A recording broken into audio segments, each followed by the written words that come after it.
বিশাল মরুভূমির পথ, চতুর্দিকে মরুভূমি, সামনেও কোনো ঘরবাড়ি নাই, পিছনেও কোনো ঘরবাড়ি নাই, ডানেও কোনো ঘরবাড়ি নাই, বামেও কোনো ঘরবাড়ি নাই। এমন সময় ওই রাস্তা দিয়ে একটা সুন্দরী রূপবতী একটা মহিলা, যুবতী নারী একটা হাইটা যাইতেছেন। হাইটা যখন যাইতেছেন, যাইতে যাইতে যাইতে যাইতে এমন সময় নাবালক একটা সন্তানের কাছে গিয়া পড়ছে। যে নাবালক, অল্প বয়স, এরকম একটা সন্তানের কাছে গিয়া যখন পড়ছে, সন্ধ্যা হয়ে গেছে। এমন সময় যদি সন্তানটা ওই যুবতীকে ডাক দিয়া বলে, বোন ভয় পাইও না, চতুর্দিকে মরুভূমি, কোথাও যাওয়ার রাস্তা নাই, তোমার আর যেতেও হবে না, তুমি নিশ্চিন্তায় নির্ভয়ে এখানে তুমি ঘুমাও, আমি তোমাকে পাহারা দিব, আমি তোমার ইজ্জতের হেফাজত করব। ওই যে তরবারি দেখতেছো, ওই তরবারি দ্বারা আমি সারা রাত তোমার ইজ্জতের পাহারা দিব। তোমার ইজ্জতের মধ্যে আমি বিন্দু পরিমাণ দাগ লাগার জন্য দিব না। তোমার চরিত্রের মধ্যে কলঙ্ক লাগুক, এই সামান্য কলঙ্ক লাগবে আমি দিব না। তুমি নিশ্চিন্তায় ঘুমাও। ওই যুবতীটাও কিন্তু নিশ্চিন্তায় নির্ভয়ে ঘুমাইবে।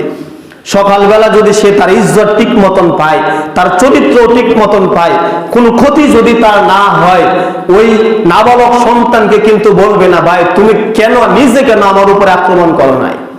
কারণ মহিলা খুব ভালো করে জানে আক্রমণ করার মতন জিনিস তার এখনো হয় নাই, যোগ্যতা এখনো তার মধ্যে হয় নাই।